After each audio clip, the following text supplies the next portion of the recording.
আল্লাহ রাব্বুল আলামিন বলেন ওয়াইলুল লিকুল্লি হুমাযাতিল লুমাযা, ধ্বংস হয়ে গিয়েছে প্রত্যেক ওই সমস্ত মানুষেরা যারা সামনাসামনি মানুষদেরকে উপহাস করে, যারা সামনাসামনি মানুষদেরকে হেয় প্রতিপন্ন করে, যারা সামনাসামনি মানুষদেরকে তুচ্ছ করে, ছোট করে কথা বলে এবং পিছনে পিছনে মানুষদের সমালোচনা করে। এমন মুসলমান মনে হয় এখানে নাই?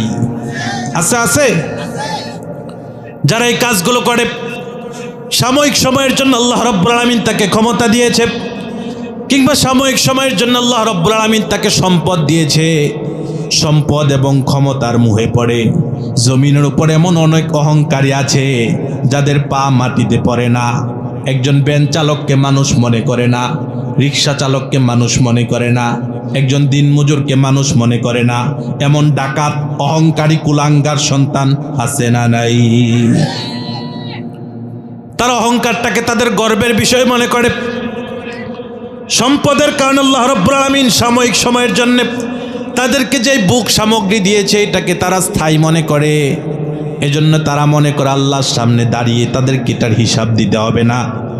যার কারণে সমাজের যারা নিম্ন শ্রেণীর মানুষ আছে, দিনমজুর আছে, রিক্সা চালক আছে, ভ্যান চালক আছে, সবজি বিক্রেতা আছে, তাদেরকে হেয় প্রতিপন্ন করে কথা বলে, তুচ্ছ করে কথা বলে, ছোট করে কথা বলে।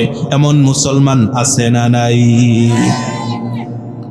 তারা যদিও বিষয়টাকে নিজেদের ইগো মনে করে, গর্বের বিষয় মনে করে, তারা তাদের ক্রেডিট মনে করে, অথচ আল্লাহ রাব্বুল আলামিন স্পষ্ট করে জানিয়ে দিলেন ওয়াইলুল লিকুল্লি হুমাযাতিল লুমাযা, ওই সমস্ত প্রত্যেকটা মানুষ ধ্বংস হয়ে গিয়েছে।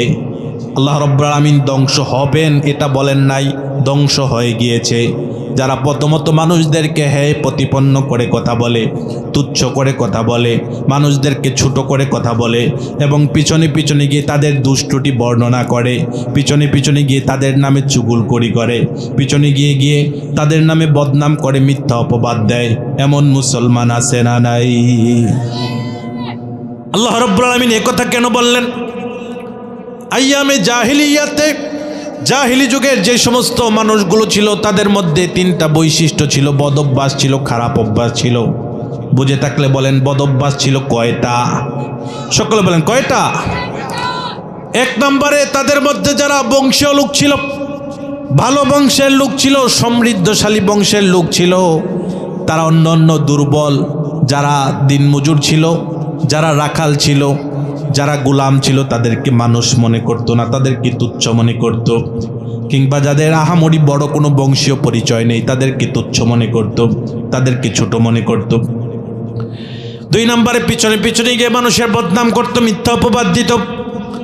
সেই ব্যক্তি এমন কোনো কাজ করে নাই, তারপরও তার নাম জড়িয়ে কাজগুলো তার সাথে জড়িয়ে দিত। তিন নম্বরে তাদের মধ্যে অর্থের অহংকার ছিল, সম্পদের অহংকার ছিল এবং তারা মনে করত তাদের সম্পদ তাদেরকে চিরস্থায়ী করবে। এখন বলেন তো, পৃথিবীতে যত বড় সম্পদশালী হোক না কেন, সে কি চিরস্থায়ী না ক্ষণস্থায়ী? আরো জোরে বলেন।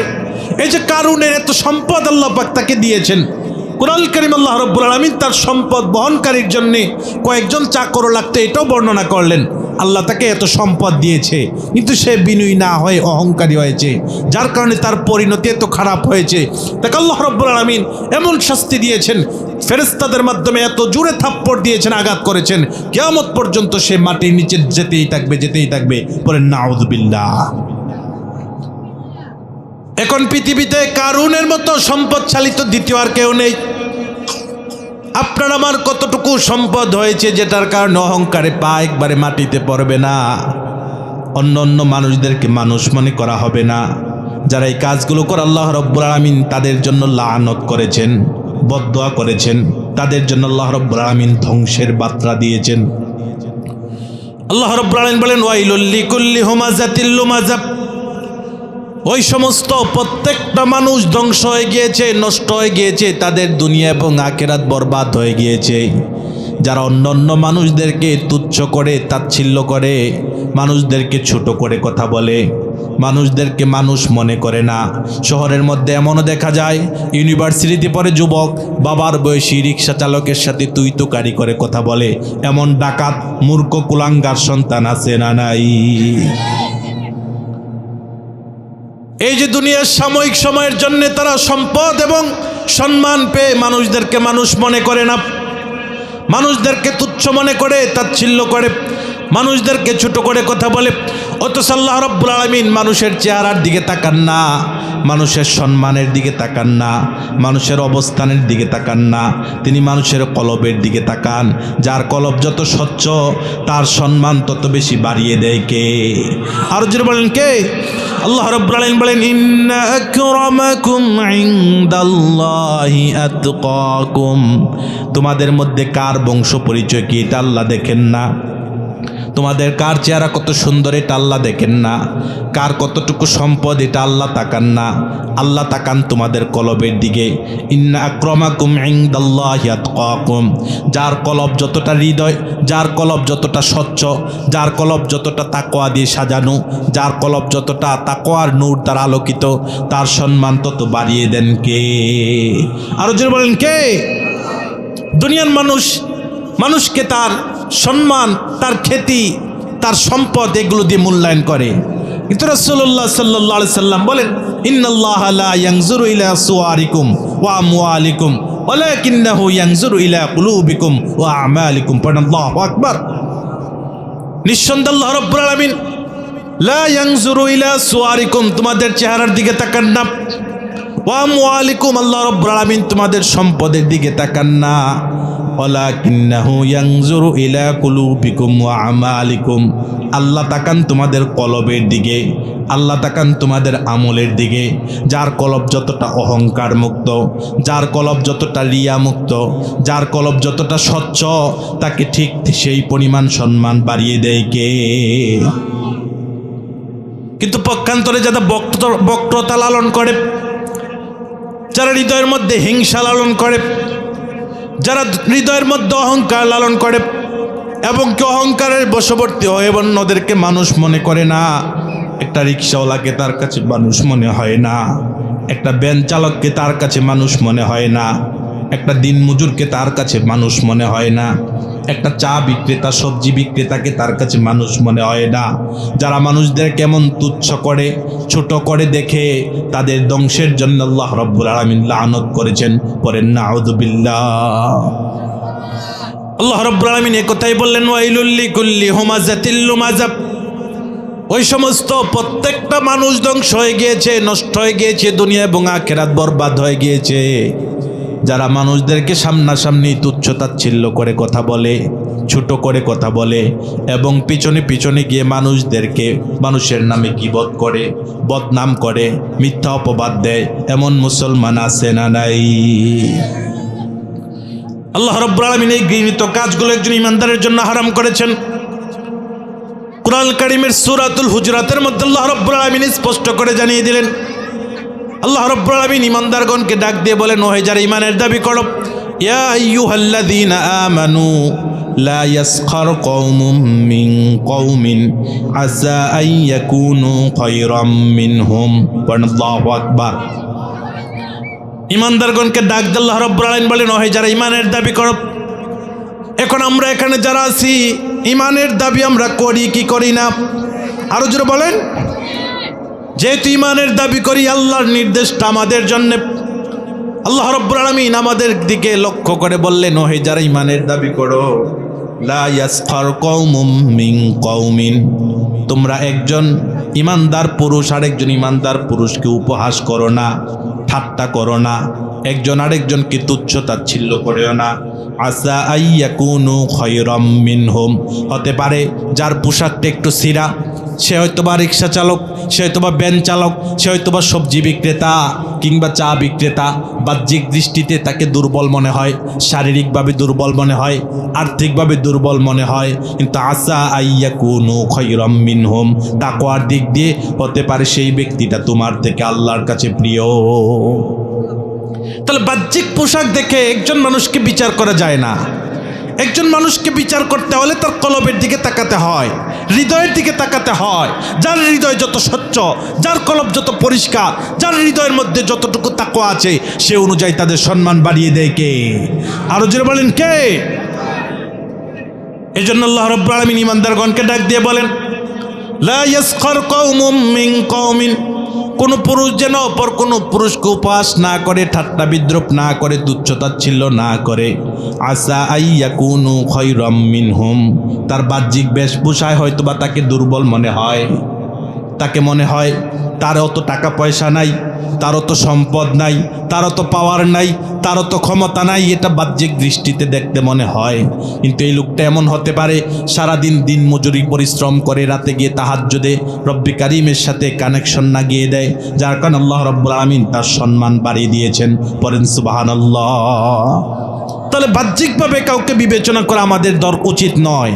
হতে পারে সেই লোকটাকে বাহির থেকে আমরা দুর্বল দেখি, বাইরে থেকে আমরা অসচ্ছল দেখি, বাইরে থেকে তার পোশাক অত সুন্দর না, অত আভিজাত্যের কোনো প্রমাণ বহন করে না, কিন্তু লোকটার গোপনে গোপনে রবের সাথে এমন সম্পর্ক জুড়ে দিয়েছে, যার কারণে এই লোকটাকে আল্লাহ রাব্বুল আলামিন আমার আপনার থেকে বেশি ভালোবাসেন। পড়েন আল্লাহু আকবার।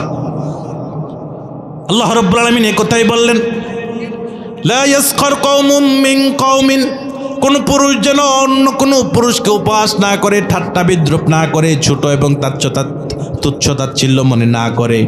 আসা আইয়াকুনু খায়রাম মিনহুম, হতে পারে যে লোকটাকে তুচ্ছতাচ্ছিল্য করা হয় আল্লাহ রাব্বুল আলামিনের কাছে সে আমার এবং আপনার চেয়ে আরো প্রিয়। এরপর আল্লাহ রাব্বুল আলামিন নারীদের জন্য একই বিধান দিলেন, ওয়ালা নিসাউম মিন নিসাইন আসা আইয়াকুন্না খায়রাম মিনহুন। এখন আল্লাহ রাব্বুল আলামিন নারীদেরকে বলেন, এতক্ষণ বিধান ছিল পুরুষদের, কাদের? সকল বলেন কাদের? এখন আল্লাহ রাব্বুল আলামিন বিধান দিচ্ছেন নারীদেরকে। এজন্য নারীদেরকে আল্লাহ রাব্বুল আলামিন বলেন, ওয়ালা নিসাউম মিন নিসাইন আসা আইয়াকুন্না খায়রাম মিনহুন। কোনো নারী যেন কোনো নারীকে উপহাস না করে, কোনো নারী যেন কোনো নারীকে তুচ্ছতাচ্ছিল্য না করে, কোনো নারী যেন কোনো নারীকে ছোট জ্ঞান না করে, অবহেলা না করে, কেননা আল্লাহ রাব্বুল আলামিনের কাছে সে হয়তোবা তোমার থেকেও প্রিয় হতে পারে। এখন আসুন, আয়াতের খুব চমৎকার সূক্ষ্ম একটা তাফসীর মুফাসসিরিন কেরাম করেছেন। আল্লাহ রাব্বুল আলামিন এখানে পুরুষদের জন্য আলাদা করে বললেন, নারীদের জন্য আলাদা করে বললেন। এখন দুইটা আলাদা কেন বললেন? আল্লাহ রাব্বুল আলামিন তো একত্রেও বলতে পারতেন, পারতেন কি পারতেন না? আর যে বলেন পারতেন কি পারতেন না? তার মানে তো এটা না যে নারীরা পুরুষদেরকে উপহাস করতে পারবে অথবা পুরুষরা নারীদেরকে উপহাস করতে পারবে, না, বিষয়টা এমন না। বিষয়টা আলাদা আলাদা আল্লাহ রাব্বুল আলামিন কেন বললেন? প্রথমত ইবনে কাসির রাহিমাহুল্লাহ বলেন, বিষয়টা এতটাই গুরুত্বপূর্ণ যার কারণে আল্লাহ রাব্বুল আলামিন পুরুষদেরকে প্রথম বললেন, নারীদেরকে আবার আলাদা করে বললেন। পড়েন আল্লাহু আকবার। আমাদের বাবারা যখন ছেলেদেরকে কোনো বিষয়ের জন্য নির্দেশ দেয়, কোনো একটা বিষয় করে দেওয়ার জন্য বলে, বিষয়টা যদি অতি গুরুত্বপূর্ণ হয় তাহলে এটা বারবার তাকে সতর্ক করে দেয়, একাধিকবার তাকে বলে, বলে কি বলে না? আরো যে বলেন বলে কি বলে না? আল্লাহ রাব্বুল আলামিনও বিষয়টা যেহেতু অত্যন্ত গুরুত্বপূর্ণ, কেন তামাম মাখলুকাতের সমস্ত সৃষ্টি আল্লাহর, যে কালো মানুষটাকে যে রব বানিয়েছে, সাদা মানুষটাকে, সুন্দর মানুষটাকেও সেই রব বানিয়েছে। ধনীকে যে বানিয়েছে, গরিবকে তিনি বানিয়েছে, দিন মজুরকে যিনি বানিয়েছে, আবার রাষ্ট্রপ্রধানকেও বানিয়েছেন কে? আরো জোরে বলেন কে? এজন্য সকলের স্রষ্টা যেহেতু আল্লাহ, এজন্য আল্লাহ রাব্বুল আলামিন চান না মানুষদের মধ্যে বৈষম্য থাকুক, কেউ কাউকে তুচ্ছতাচ্ছিল্য করুক। তার গায়ের রংটা একটু কালো, এই জন্য তাকে ছোট করে দেখুক, এটা আল্লাহ চান না। সে হয়তো বা আর্থিকভাবে দরিদ্র, এই জন্য তাকে তুচ্ছতাচ্ছিল্য করা হোক, এটা আল্লাহ চান না। সে হয়তো বা দিনমজুর, এই জন্য তাকে অবহেলা করুক, সমাজ থেকে এক পাশে রাখুক, এটা আল্লাহ রাব্বুল আলামিন চান না। এই জন্য আল্লাহ রাব্বুল আলামিন প্রথমে পুরুষদেরকে সতর্ক করলেন, তারপর নারীদেরকে আবার আলাদা সতর্ক করলেন। পড়েন সুবহানাল্লাহ। আয়াতের 2 নম্বর সূক্ষ্ম ব্যাখ্যা হচ্ছে, যেহেতু ইসলামী শরিয়ার মধ্যে একজন পুরুষ একজন নারীর সাথে 14 শ্রেণীর পুরুষ 14 শ্রেণীর নারী ছাড়া একজন নারী অন্য কোনো গয়রে মুহরমের সাথে দেখা করতে পারে না, হারাম কোনো পুরুষদের সাথে দেখা করতে পারে না, কাজিনদের সাথে দেখা করতে পারে না। এবং কি এই বিধানটা যেহেতু আল্লাহ রাব্বুল আলামিন দিয়েছেন, এজন্য নারী পুরুষদের অবাধ মেলামেশা আল্লাহ রাব্বুল আলামিন হারাম করেছেন, নিষেধ করেছেন।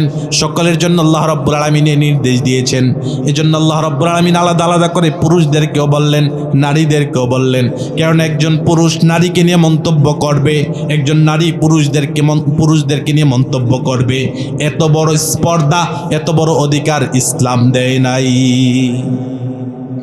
এজন্য যেহেতু তাদের অবাধ মেলামেশা হারাম, সুতরাং এক জায়গায় বসে আড্ডা করবে, একজনকে তুচ্ছতাচ্ছিল্য করবে, পুরুষ নারী একসাথে বসে গল্প করবে, এই দৃশ্য ইসলাম কি সমর্থন করে?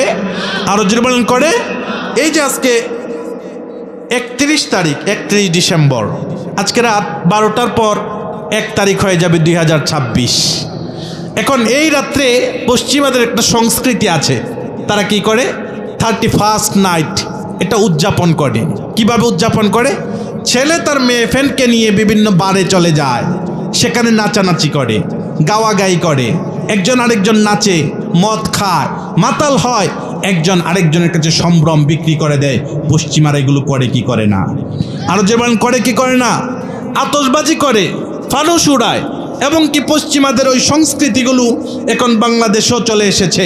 মুসলমান ঘরের সন্তান সে রাত 12টার পরেও মদের বারের মধ্যে পাওয়া যায়, এমন সন্তান আছে না নাই?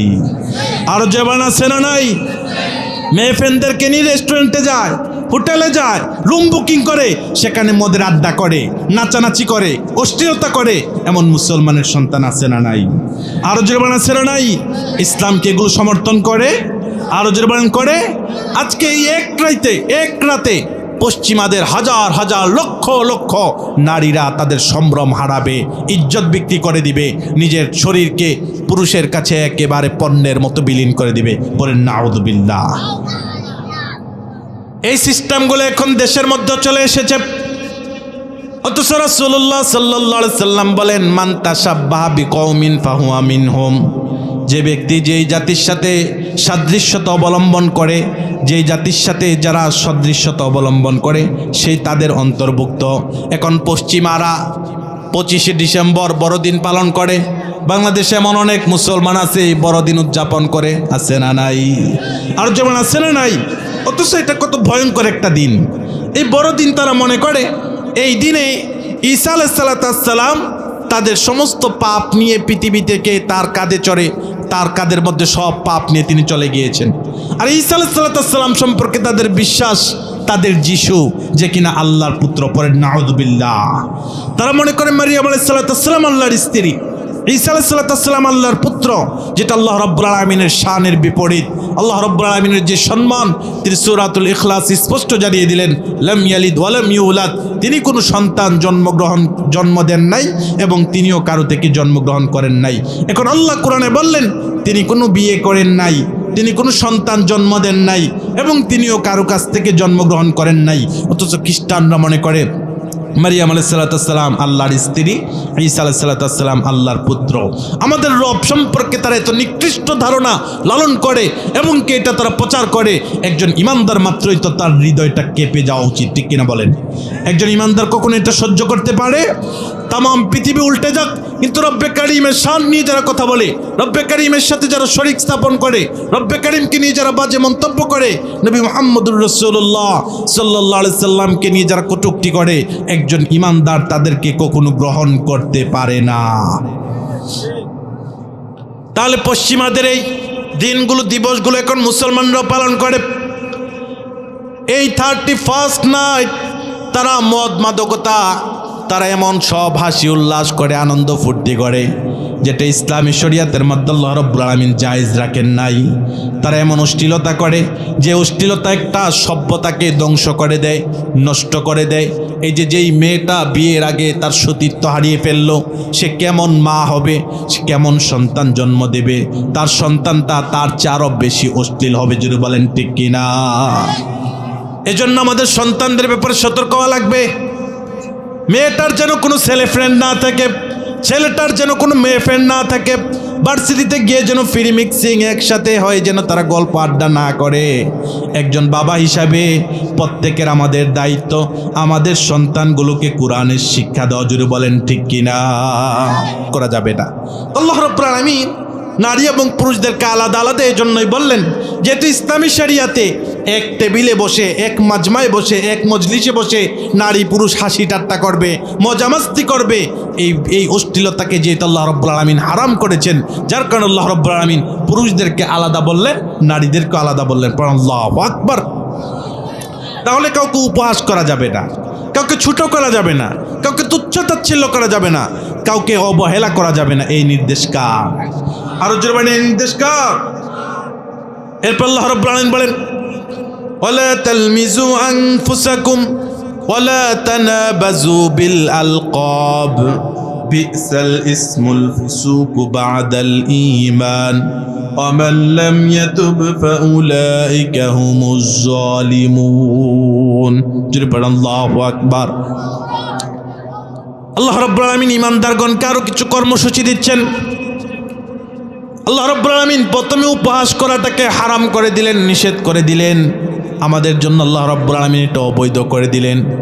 এরপর আল্লাহ রাব্বুল আলামিন বলেন ওয়ালা তালমিজু আনফুসাকুম, তোমরা নিজেদেরকে দোষারোপ করো না। এখন আপনারা বলেন, আপনারা বুদ্ধিমান মানুষ, কেউ কি নিজেকে নিজে দোষারোপ করে? আরো যে বলেন করে? এক চোর তার সামনেই মালিক চোরকে খুঁজতেছে, সে এখানেই উপস্থিত, সে কখনো সে যে চুরি করেছে এটা স্বীকার করবে? কেউ নিজের দোষকে স্বীকার করতে চায় না। মানুষ নিজের দোষকে গোপন রাখতে চায়, মানুষ নিজের দোষকে আড়াল রাখতে চায়। কিন্তু আল্লাহ রাব্বুল আলামিন বলেন ওয়ালা তালমিজু আনফুসাকুম, তোমরা নিজেদেরকে দোষারোপ করো না। একথা আল্লাহ রাব্বুল আলামিন কেন বললেন? আল্লাহ রাব্বুল আলামিন একথা এজন্যই বললেন, একজন ইমানদার যখন আরেকজন ইমানদারের পিছনে লাগে, পিছনে পিছনে গিয়ে মানুষের বদনাম করে, সমাজের মধ্যে তার নামে খারাপ কিছু ছড়ায়, তখন যেই লোকটার নামে ছড়ালো কোনো না কোনোভাবে তার কানে এটা পৌঁছে যায় কি যায় না? আরো যে বলেন যায় কি যায় না? আমি যদি আপনার নামে একটা বদনাম করি সমাজের বিভিন্ন জায়গায় গিয়ে যদি এটা প্রচার করি, আর আপনি জানতে পারলেন আমাকে দ্বারা এই বদনামটা ছড়িয়েছে, এখন আপনি কি আমাকে ছাড় দিবেন? আরো যে বলেন ছাড় দিবেন? তখন আপনিও আমার দোষগুলো খুঁজবেন এবং কি সমাজে বলে বেড়াবেন। এখন বলেন এটা সূচনা কে করেছে? ওই লোক করেছে না আমি করেছি? আরো যে বলেন কে করেছে? এজন্য আল্লাহ রাব্বুল আলামিন বলেন ওয়ালা তালমিজু আনফুসাকুম, আরেকজনের দোষ তালাশ করার মাধ্যমে নিজেদের গোপন দোষগুলো মানুষের সামনে উদ্ঘাটন করে দিও না। তুমি যদি আরেকজনের পিছনে না লাগো তাহলে সেও তোমার কোনো দোষ বলবে না। আর যদি তুমি তার পিছনে গিয়ে লাগো, তার বদনাম বলার চেষ্টা করো, সমাজে যদি তার নামে খারাপ কিছু ছড়াও, তাহলে ওই লোকটাও তোমার পিছনে লাগবে, তোমার দুষ্টুটিগুলো বের করবে এবং কি সমাজের মাধ্যমে সমাজের মধ্যে এগুলো প্রচার করবে, প্রকাশ করে দিবে। যার কারণে আল্লাহ রাব্বুল আলামিন প্রথমে নিজেকে সংশোধন করার জন্য বললেন, আমি যদি আরেক ভাইয়ের পিছনে না লাগি তাহলে সে কোনোদিনও আমার পিছনে লাগবে না। একথা আল্লাহ রাব্বুল আলামিন বলেন ওয়ালা তালমিজু আনফুসাকুম, তোমরা নিজেদের দোষারোপ করো না, অর্থাৎ অন্যের দোষ তালাশ করার মাধ্যমে নিজেদের গোপন দোষগুলো আরেকজন তালাশ করে খুঁজে খুঁজে বের করে প্রকাশ করার রাস্তা খুলে দিও না। ওয়ালা তানাবাজু বিল আলকাব, তোমরা একে অপরকে মন্দ নামে ডেকো না, খারাপ নামে ডেকো না।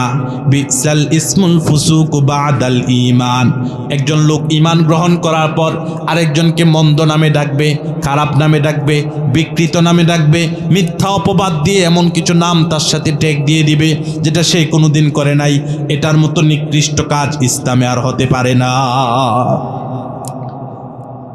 এই ঘোষণা আল্লাহ রাব্বুল আলামিন দিয়েছেন ওয়ালা তানাবাজু বিল আলকাব।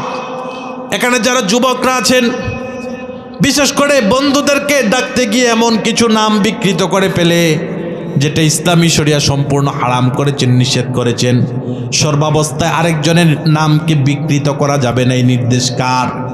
আরো যে বলেন কার? আরেকজনের নামকে বিকৃত করা, খারাপ নামে ডাকা, মন্দ নামে ডাকা। একজন একটু স্বাস্থ্যবান তাকে মুটকু বলে ডাকা, একজন একটু খাটো তাকে বাইট্টা বলে ডাকা, একজনের চোখে একটু সমস্যা তাকে টেরা বলে ডাকা। এমন মুসলমান আছে না নাই? আরো যেমন আছে না নাই? এখন যাকে আপনি মুটকু বললেন, যাকে আপনি বাইট্টা বললেন, যাকে আপনি টেরা বললেন, যাকে আপনি প্রতিবন্ধী বললেন, সেই লোক এটা শোনার পর কষ্ট পাবে কি পাবে না? আরো যেমন পাবে কি পাবে না? এখন তাকে কষ্ট দেওয়ার অধিকার কি আপনাকে দেওয়া হয়েছে? আরো যেমন দেওয়া হয়েছে। এই জন্য আল্লাহ রাব্বুল আলামিন বলেন ওয়ালা তানাবাজু বিল আলকাব, তোমরা একে অপরকে মন্দ নামে ডেকো না, খারাপ নামে ডেকো না। বিসাল ইসমুল ফুসুক বাদাল ঈমান, একজন লোক নিজেকে ঈমানদার দাবি করে কিন্তু আরেকজনকে মন্দ নামে ডাকে, বিকৃত নামে ডাকে, খারাপ নামে ডাকে। এটার মতো নিকৃষ্ট কাজ আর ইসলামে হতে পারে না। তাহলে প্রথমত নাম বিকৃত করা যাবে না। আয়াতের 2 নম্বর তাফসীর হচ্ছে কেউ যেটা করে নাই তাকে ওই অপবাদ দেওয়া যাবে না। যে চুরি করে নাই তাকে চোর বলা যাবে না। যে ডাকাতি করে নাই তাকে ডাকাত বলা যাবে না, যে জঙ্গি সন্ত্রাসী করে নাই তাকে জঙ্গি বলা যাবে না, এবং উলামায়ে কেরামকে শুধু শুধু মৌলবাদ এবং রাজাকার বলা যাবে না। জুড়ে বলেন ঠিক কিনা? কিন্তু এগুলোই চলে এখন সারা পৃথিবীতে। এজাজ যিনি চলে গেলেন, বেগম খালেদা জিয়া, তিনি ইয়াতিমদের প্রতি অত্যন্ত দরদি ছিলেন। শহীদ কামরুজ্জামান তিনি যখন মন্ত্রী ছিলেন, ইয়াতিমখানার পরিচালনার দায়িত্বে ছিলেন। কোনো একদিন তিনি অডিটে গিয়ে দেখলেন, তাকে বলা হলো ফোনে যে আজকে মাছের আয়োজন করা হয়েছে। তিনি হঠাৎ করে গিয়ে দেখলেন সেখানে সবজি। তারপর তিনি তাৎক্ষণিকভাবে তাকে এখান থেকে বরখাস্ত করলেন, সুকুস করলেন। তখন বাংলাদেশের প্রধানমন্ত্রী ছিল বেগম খালেদা জিয়া। তার কানে যখন এই খবর গেল, খবর যাওয়ার পর সাথে সাথে কামরুজ্জামানকে ডেকে বললেন তার যে শাস্তি সুকুস করলে হবে না, তাকে স্থায়ীভাবে বহিষ্কার করা লাগবে। তাহলে বোঝা গেল তিনি ইয়াতিমের সম্পদের ব্যাপারে আমানতদারিতা ছিলেন, ঠিক কিনা? আর যেমন ঠিক কিনা?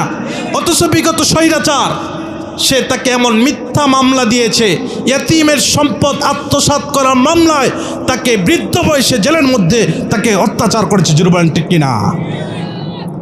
এই যে তার বিরুদ্ধে মিথ্যা অপবাদ দিল, তার নামের সাথে এই যে ইয়াতিমের টাকার আত্মসাৎকারী এটা যোগ করে দিল, আল্লাহ রাব্বুল আলামিন এটাই নিষেধ করলেন, ওয়ালা তানাবাজু বিল আলকাব, যে যেটা করে নাই তাকে এটা অপবাদ দিও না।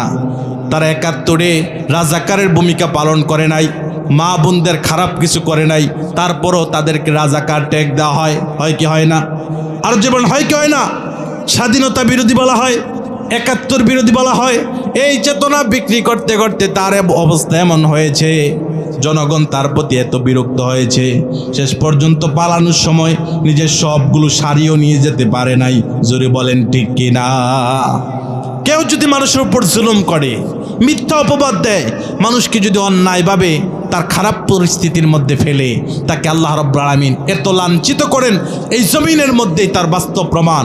আজ তার জানাজার মধ্যে লক্ষ লক্ষ মানুষ উপস্থিত হয়েছে, অথচ ওই ডাইনিটার জন্যে একটা মানুষও কান্না করবে না। অথচ যেদিন মৃত্যুবরণ করবে, আমার মনে হয় বাংলাদেশের সব মিষ্টি দোকানগুলো খালি হয়ে যাবে। জুরবান ঠিক কিনা? তাহলে ইসলাম এই জিনিসটাকে হারাম করা হয়েছে। একজন লোক যে অপরাধ করে নাই তাকে ওইটা ট্যাগ দেওয়া যাবে না। একজন লোক শারীরিকভাবে একটু সমস্যা থাকলে তাকে প্রতিবন্ধী বলে গালি দেওয়া যাবে না। একটা লোক একটু খাটো হলে তাকে বাইট্টা বলা যাবে না। চোখের মধ্যে সমস্যা থাকলে টেরা বলা যাবে না। এবং কি সে যদি একটু স্বাস্থ্যবান হয় তাকে মুটকু বলা যাবে না। এই বিকৃত নামগুলো আল্লাহ রাব্বুল আলামিন আমাদের জন্য নিষিদ্ধ করেছেন, হারাম করেছেন, এবং এটার মধ্যে আল্লাহ কল্যাণ রেখেছেন। পড়েন সুবহানাল্লাহ। আল্লাহ রাব্বুল আলামিন ওমান লাম ইয়াতুব ফাউলাইকা হুমুজ জালিমুন, যারা এই কাজগুলো করার পর তাওবা করে না, অনুতপ্ত হয় না, অনুশোচনা হৃদয়ের মধ্যে জাগ্রত হয় না, এমন কিছু পাপিষ্ট আছে, পাপ করতে করতে মানুষের উপর জুলুম করতে করতে হৃদয়গুলো পাথরের চাইতে আরও শক্ত হয়ে যায়। এমন কিছু নাখান্দা, এমন কিছু পাপিষ্ট গোলাম আছে না নাই? পাপ করতে করতে হৃদয়টা একেবারে শক্ত হয়ে গিয়েছে, এতটাই শক্ত হয়ে গিয়েছে এখন আর তার কাছে পাপকে পাপ মনে হয় না। তার চোখের সামনে তার সন্তান বয়সী সন্তানদেরকে গুলি করে হত্যা করলে তার হৃদয়ের মধ্যে একটু রক্তকরণ হয় না। হাজার হাজার শিশু থেকে শুরু করে, নাবালক থেকে শুরু করে, যুবক থেকে শুরু করে, কিশোর থেকে শুরু করে, বৃদ্ধ থেকে শুরু করে হাজার হাজার জনগণকে হত্যা করার পরও যার হৃদয়টা একটু কাঁপে না, তারাই হচ্ছে জালেম, তারাই হচ্ছে ওই সমস্ত পাপিষ্ট যাদের হৃদয়ের মধ্যে একটু অনুশোচনা জাগ্রত হয় না। যদি বলেন ঠিক কিনা? যাদের এই স্বভাবগুলো আছে, পাপ করার পরও যারা অনুতপ্ত হয় না, হৃদয়টা একটু বিগলিত হয় না, অন্তরটা কেঁপে ওঠে না, আল্লাহ রাব্বুল আলামিন তাদেরকে জালেম বলেছেন। সুতরাং যারা জালেম তাদের জন্য আল্লাহ রাব্বুল আলামিন হেদায়েতের রাস্তাটা সংকীর্ণ করে দেন। যতক্ষণ পর্যন্ত তারা এই জুলুম থেকে ফিরে না আসবে, অনুতপ্ত না হবে, ততদিন পর্যন্ত আল্লাহ রাব্বুল আলামিন তাদের নসিবে হেদায়েত রাখেন না। পড়েন নাউযু বিল্লাহ। তাহলে আমার ভাইরা, আমরা কথা বলতেছিলাম ওয়াইলুল্লি কুল্লি হুমাজাতিল লুমাজা, ওই সমস্ত প্রত্যেকটা মানুষ ধ্বংস হয়ে গিয়েছে, দুনিয়া এবং আখিরাত নষ্ট হয়ে গিয়েছে, দুনিয়া এবং আখিরাত বিফলে গিয়েছে। দুনিয়া এবং আখিরাত মাটির সাথে মিশে গিয়েছে। যারা সামনাসামনি মানুষদেরকে তুচ্ছ তাচ্ছিল্য করে, মানুষদেরকে ছোট করে কথা বলে, মানুষদেরকে অবহেলা করে, মানুষদের গায়ের পোশাক দেখে বিবেচনা করে তাদেরকে দুর্বল মনে করে এক পাশ করে দেয় এবং পিছনে পিছনে গিয়ে মানুষের গীবত করে, মানুষের নামে চুগলখড়ি করে, মানুষের নামে মিথ্যা কথা রটায়, এমন লোক আছে না নাই? আরো জোরে আছে না নাই? আল্লাহ রাব্বুল আলামিন তাদের জন্য ধ্বংসের বদদুয়া করলেন। আল্লাহ রাব্বুল আলামিন আরো এক শ্রেণীর মানুষদের জন্য ধ্বংসের বদদুয়া করলেন, আল্লাযী জামাআ মালান ওয়া আদ্দাদা, যারা সম্পদ জমা করে করে রাখে এবং এটাকে বারবার গুনে রাখে, সঠিকভাবে এটার যাকাত দেয় না, এটা থেকে সাদাকা করে না, এটার থেকে ইয়াতিমদের জন্য একটা অংশ রাখে না, মিসকিনদের জন্য একটা অংশ রাখে না, বিধবাদের জন্য একটা অংশ রাখে না, এমন কৃপণ মুসলমান আছে না নাই? আরো জোরবান আছে না নাই? তাকে আল্লাহ রাব্বুল আলামিন সম্পদ দিয়েছে, এই সম্পদের হক হচ্ছে বাৎসরিকভাবে এটার একটা হিসাব করে যাকাত দিয়ে দিতে হবে, এবং কি সম্পদের হক হচ্ছে এটা থেকে কিছু সাদাকা করা লাগবে। গরিবদের মধ্যে এটার মধ্যে গরিবদের জন্য একটা অংশ আছে, এটা সাদাকা করে দিতে হবে। এটার থেকে মাঝে মধ্যে দান করা লাগবে, এটার থেকে বিধবাদের দায়িত্ব নিতে হবে, ইয়াতিমদের দায়িত্ব নিতে হবে, মিসকিনরা খাবার চাইলে এটা থেকে খাবার দিতে হবে। অত সমাজে এমন নামদারি অনেক মুসলমান আছে যারা সঠিকভাবে যাকাত দেয় না, ইয়াতিমদের সম্পদ আত্মসাৎ করে। ভাই মারা গিয়েছে, তার ছোট ছোট সন্তানগুলো এখনো ভালো করে বুঝে না, ওই ভাইয়ের সম্পদটা নিজের নামে করে নেয়, এমন ডাকাত মুসলমান আছে না নাই? আরো যেমন আছে না নাই?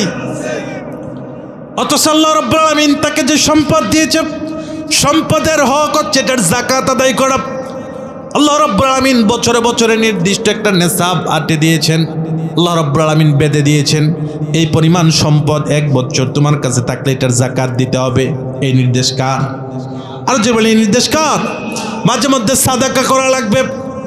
পাশের প্রতিবেশী যে বিধবা মহিলাটা শীতের কারণে কাঁপাকাঁপি করতেছে, ঘরটা এখনো ভালোভাবে নাই, ঘরটা ভাঙ্গা এবং কি থাকার মতো ভালো একটা বিছানা নাই, এমন হতদরিদ্র বিধবা মহিলা আমাদের সমাজে আছে না নাই?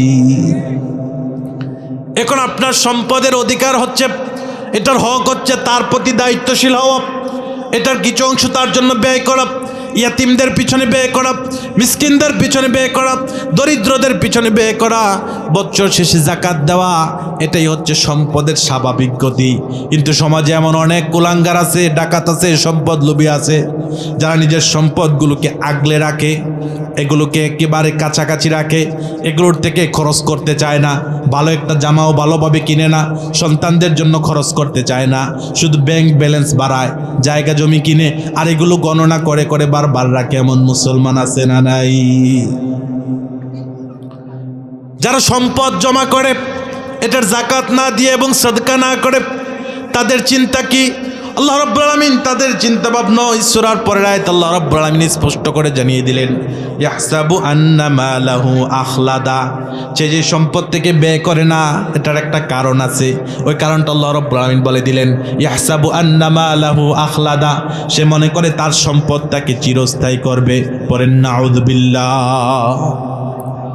পৃথিবীতে কত ক্ষমতাসীন মানুষ আসছিল, কত সম্পদশালী মানুষ এসেছিল, কেউ চিরস্থায়ী হতে পারে নাই, সম্পদের বিনিময় হতে পারে নাই, সম্পদ দিয়েও হতে পারে নাই।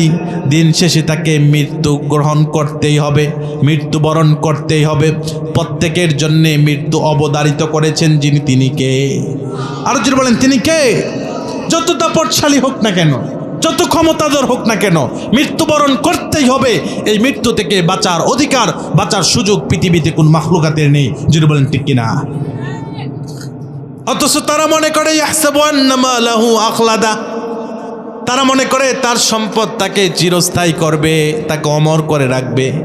পৃথিবীতে সে কোনো দিন মারা যাবে না, মৃত্যুর মালাকুল মাউত তার সাথে দেখা হবে না, আলিঙ্গন করবে না, এটা তার চিন্তা।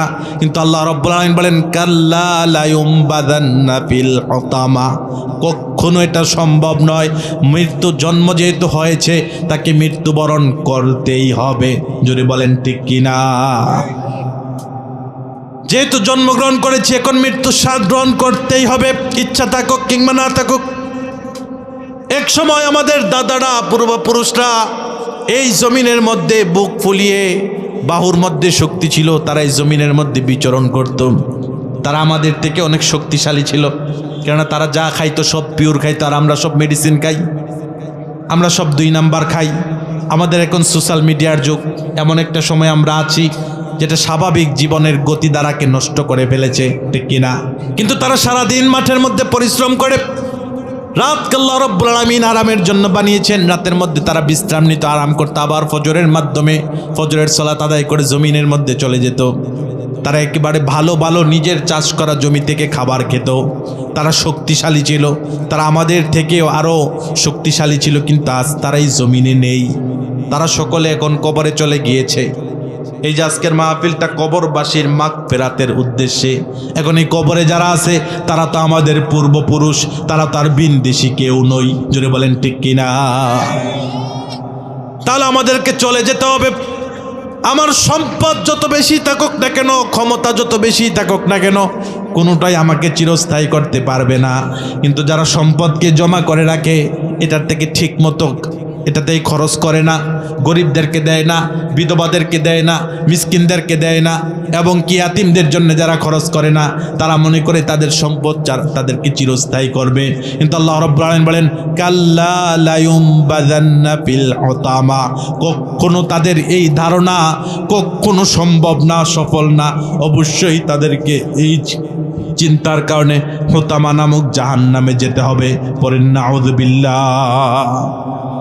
তাহলে আমার ভাইরা, যারা আমরা যাকাত সঠিকভাবে আদায় না করে সম্পদকে গচ্ছিত করে রাখে, সঠিকভাবে যাকাত না দিয়ে, সাদাকা না করে, ইয়াতিম গরিব মিসকিনদেরকে সম্পদ থেকে কিছু না দিয়ে এগুলোকে জমা করে রাখে, বারবার গণনা করে, আল্লাহ রাব্বুল আলামিন তাদের ব্যাপারে বললেন অবশ্যই তারা হুতামা নামক জাহান্নামে নিক্ষিপ্ত হবে। পরে নাউযুবিল্লাহ।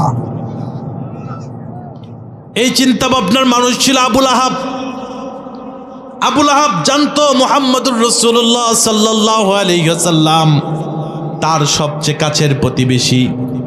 আইয়ামে জাহিলিয়াতের সমস্ত মানুষ যখন জাহিলিয়াতের মধ্যে ঘা বাসিয়ে দিয়েছিল, শুধুমাত্র মুহাম্মদুর রাসূলুল্লাহ সাল্লাল্লাহু আলাইহি ওয়াসাল্লামই এমন একজন ব্যক্তি ছিলেন যিনি তার চরিত্রকে একেবারে পবিত্র রেখেছেন। কোনোদিন মিথ্যা কথা বলেন নাই, কোনোদিন কারো আমানতের খেয়ানত করেন নাই, কোনোদিন কারোর সাথে প্রতারণা করেন নাই, যার কারণে মক্কার মানুষ রাসূলুল্লাহ সাল্লাল্লাহু আলাইহি সাল্লামকে এক বাক্যে আল আমিন বলতো। পড়েন সুবহানাল্লাহ। তারা রাসূলকে আল আমিন বলতো। আবুল আহাব জানতো মুহাম্মদুর রাসূলুল্লাহ যেহেতু একত্ববাদের দাওয়াত দিচ্ছেন, তিনি সত্যবাদী, এতে কোনো সন্দেহ নেই।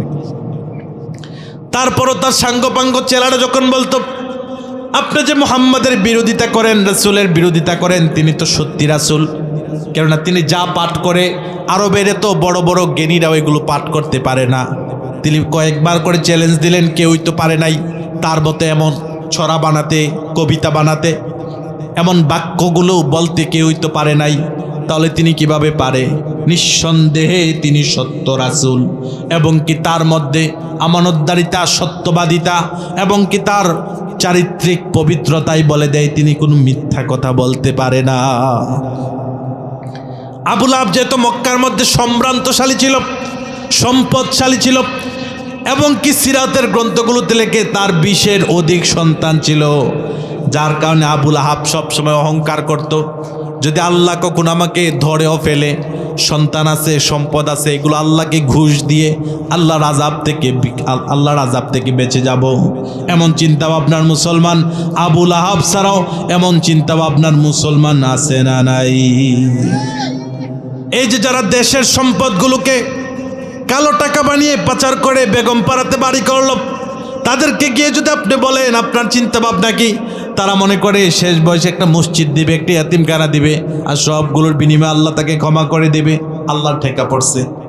বলেন বলেন, এই যে জনগণের লক্ষ কোটি টাকা কলমের খোঁচায় তারা মেরে নিয়ে যায়, এগুলো দিয়ে বিদেশে আরাম করে, বিদেশের মধ্যে তার এই যে জনগণরা যারা আছে, তার দলের যারা আছে, তারা বিভিন্ন সময় এই যে এখন মামলার কারণে জেলের মধ্যে যেতে হচ্ছে, পরিবারকে খারাপ সময়ের মধ্যে যেতে হচ্ছে, অথচ তার নেতা কিন্তু লন্ডনে ঠিকই ভালোভাবে আরামে আছে, ঠিক কিনা বলেন? বিদেশে তারা আরামে আছে, বেগম পাড়ায় তাদের বাড়ি আছে, এবং কি এমন অনেক ডাকাত আছে যার 600-র উপরে বাড়ি আছে বিদেশে, এমন কুলাঙ্গার ডাকাত আছে না নাই? এই মানুষগুলোকে দেখবেন বৃদ্ধ বয়সে একটা এতিমখানা দিবে, একটা মসজিদ করবে, আর তারা মনে করে এগুলোর কারণে আল্লাহ রাব্বুল আলামিন তাদেরকে ক্ষমা করে দিবেন। আবুল আহাবের যে চিন্তা ভাবনা ছিল, এই আবুল আহাবগুলোরও একই চিন্তা ভাবনা। আবুল আহাবের চিন্তা ছিল, আল্লাহ যদি আমাকে ধরেও, আল্লাহর কাছে আমার সন্তানাদিকে আমানত দেব, সম্পদগুলো সবগুলো দিয়ে দেব, আল্লাহ মনে হয় এত পরিমাণ সম্পদ ঘুষ হিসাবে পেলে আল্লাহ আমাকে ছেড়ে দেবেন। ছেড়ে দিবেন নাকি? বলেন ছেড়ে দেবেন?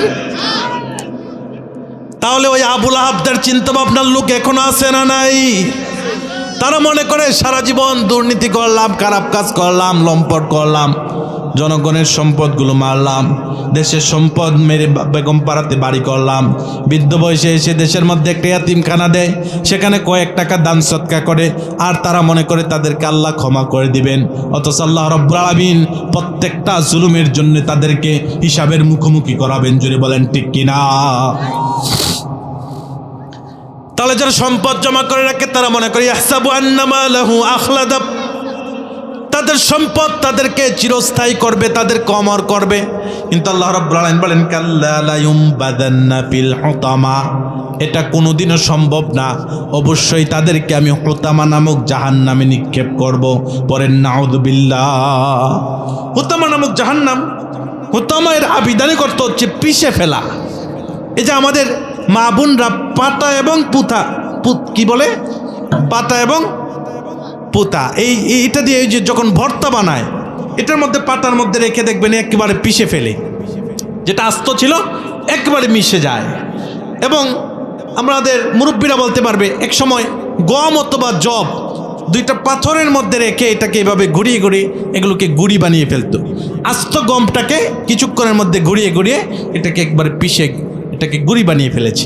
এই হুতামা নামক জাহান্নামটা হচ্ছে এমন জাহান্নাম যেটার মধ্যে তাকে যখন ফেলা হবে আল্লাহ রাব্বুল আলামিন নিচ থেকে পাথর দিবেন, উপর থেকে পাথর দিবেন, এবং কি এগুলো সাধারণ কোনো পাথর না, এগুলো উত্তপ্ত আগুনে একেবারে উত্তপ্ত হয়ে থাকবে, তাকে নিমিষের মধ্যে পিষে ফেলবে। পরে নাউযুবিল্লাহ। তাহলে হুতামা মানে পিষে ফেলা। আল্লাহ রাব্বুল আলামিন এমন চিন্তা ভাবনার লোকদেরকে নরমাল কোনো শাস্তি দিবেন না, তাদেরকে পিষে ফেলবেন। তাদেরকে যখন হুতামা নামক জাহান্নামে নিক্ষেপ করবে, উপর থেকে তাদেরকে পাথর দিয়ে ভাবে আল্লাহ রাব্বুল আলামিন পিষে ফেলবে। এরপর আল্লাহ রাব্বুল আলামিন বলেন ওমা আদরাকা মাল হুতামা, হে রাসূল এই পিষে ফেলা নামক জাহান্নামটা কোনটা এটা তুমি জানো নাকি? নারুল্লাহিল মুকাদা, এটা হচ্ছে আল্লাহর প্রজ্বলিত আগুন। জোরে বলেন নাউযুবিল্লাহ। গোটা কোরআন কারীম আল্লাহ রাব্বুল আলামিন যত জায়গায় আগুনের কথা বলেছেন, প্রত্যেক জায়গায় জাহান্নামের আগুনের কথা বলেছেন, যে তাদেরকে শাস্তি দেওয়া হবে জাহান্নামের আগুনের মধ্যে। আল্লাহ তাদেরকে শাস্তি দিবেন জাহান্নামের আগুনের মধ্যে। কিন্তু কোরআন কারীমের শুধু এই এক জায়গায় আগুনকে আল্লাহ নিজের আগুন বলেছেন। পরে নাউযুবিল্লাহ। মুফাসসিরিন কেরাম বলেন কেন আল্লাহ নিজের আগুন বললেন? নারুল্লাহ দ্বারা আল্লাহ রাব্বুল আলামিন বোঝাতে চেয়েছেন এটা জাহান্নামের সাধারণ কোনো আগুন না, এটা এমন আগুন যেটা স্বয়ং আল্লাহর আগুন।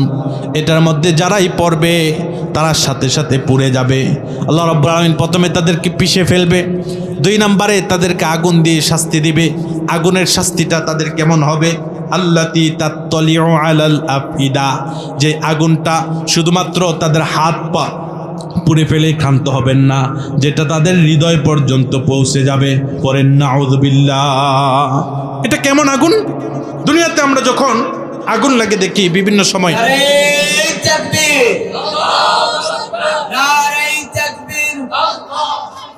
এটা সাধারণ কোনো আগুন নয়, এটা হচ্ছে আল্লাহর প্রজ্বলিত আগুন। কেমন আগুন? আল্লাতী তাত্তালিউ আলাল আফইদা, যেটা মানুষের হৃদয় পর্যন্ত পৌঁছে যাবে। আমাদের বিভিন্ন সময় যখন আগুন লাগে আমরা দেখি আগুনের তীব্রতার কারণে শরীরের একটা অঙ্গ যখন পুড়ে যায় তাকে হসপিটাল নিয়ে যাওয়া হয়। পরে এটার তীব্রতা সহ্য করতে না পেরে শুধুমাত্র 1-2টা অঙ্গ পুরার কারণেও সেই লোকটা মারা যায় কি যায় না? যে বিভিন্ন সময় অগ্নিসংযোগগুলো হয় আপনারা দেখবেন পুরো শরীর পুড়ে না, হয়তোবা হাত পুড়ে গিয়েছে, অথবা মুখটা পুড়ে গিয়েছে, অথবা পা পুড়ে গিয়েছে, কিন্তু তার কিছুদিন চিকিৎসা নেওয়ার পরে এই লোকটা মারা যায়। কিন্তু আল্লাহ রাব্বুল আলামিন বলেন এটা এমন আগুন আল্লাতী তাত্তলিউ আলাল আফইদা, একটা অঙ্গ পড়ার পর মানুষটা মারা যাবে না, এটা মানুষের চামড়াকে পুড়ে ফেলবে, মাংসকে পুড়ে ফেলবে, হাড্ডিকে পুড়ে ফেলবে, শরীরের প্রত্যেকটা অঙ্গ প্রত্যঙ্গ পুড়ে ফেলবে, এবং কি লোকটা জীবিত থাকা অবস্থায় এই শাস্তিগুলো তাকে ভোগ করতে হবে। তাত্তলিউ আলাল আফইদা, তার হৃদয়ের একেবারে মধ্য পর্যন্ত এই আগুনটা পৌঁছবে, তারপরে এই লোকটা মারা যাবে, আবার তাকে হায়াত দেওয়া হবে। পরে নাউযুবিল্লাহ, এই শাস্তি দেওয়া হবে হুতামা নামক জাহান্নামে। আল্লাহ রাব্বুল আলামিন এমন শাস্তি দিবেন, শরীরে একটা অঙ্গ পড়লেই হবে না, একবার হৃদয় পর্যন্ত পৌঁছবে। ইন্নাহা আলাইহিম মুসাদা ফি আমাদিম মুমাদ্দাদা। আল্লাহ আরও একটা শাস্তি দিবেন, সেখানে আল্লাহ রাব্বুল আলামিন উপর দিয়ে ঢাকনা দিয়ে দিবেন। বাড়িতে যখন আমার মা বোনরা রান্না করে, ভাত রান্না করে, পাতিলের মধ্যে যখন চালগুলো দিয়ে দেয় গরম পানিতে, দেখবেন তার উপর আবার ঢাকনা দিয়ে দেয়। নিচ থেকে তো আগুন উত্তপ্ততা ছড়াচ্ছে, আগুন হিট করছে, তার উপর আবার ঢাকনা দেয়। তাদেরকে জিজ্ঞাসা করেন কেন দেয়? যেন হিটটা ভালোভাবে ভিতরে সিদ্ধ হতে পারে, তাড়াতাড়ি যেন ভাতগুলো নরম হয়ে যায়, এজন্য উপর থেকে ঢাকনা দিয়ে দেয়। আল্লাহ রাব্বুল আলামিন জাহান্নামের তীব্র আগুন দিয়ে তাদেরকে পোড়াবে, তার উপর আবার ঢাকনা দিয়ে দেবে। ফি আমাদিম মুমাদ্দাদা, সেখানে তাদের বড় বড় খুঁটির মধ্যে ফাঁসির মতো ঝুলিয়ে দেবে। তাহলে আমার ভাইরা, যদিও এই কাজগুলো দেখতে একেবারে তুচ্ছ ছোট মনে হয়, কিন্তু এগুলোর কারণে আল্লাহ রাব্বুল আলামিন তীব্র শাস্তি দিবেন, কঠিন শাস্তি দিবেন। এজন্য আসুন আমরা এগুলো বর্জন করি। আল্লাহ রাব্বুল আলামিন যে কথাগুলো বললাম আমাকে এবং আপনাদেরকে আমল করে তৌফিক দান করুক। হাযা মা ইনদি ওয়াল ইলমু ইনদাল্লাহ আলাইহি তাওয়াক্কালতু ইলাইহি হুনিব। সুবহানাকাল্লাহুম্মা ওয়া বিহামদিকা আশহাদু আল লা ইলাহা ইল্লা আনতা আস্তাগফিরুকা ওয়া আতুবু ইলাইক। আসসালামু আলাইকুম ওয়া রাহমাতুল্লাহি ওয়া বারাকাতুহু।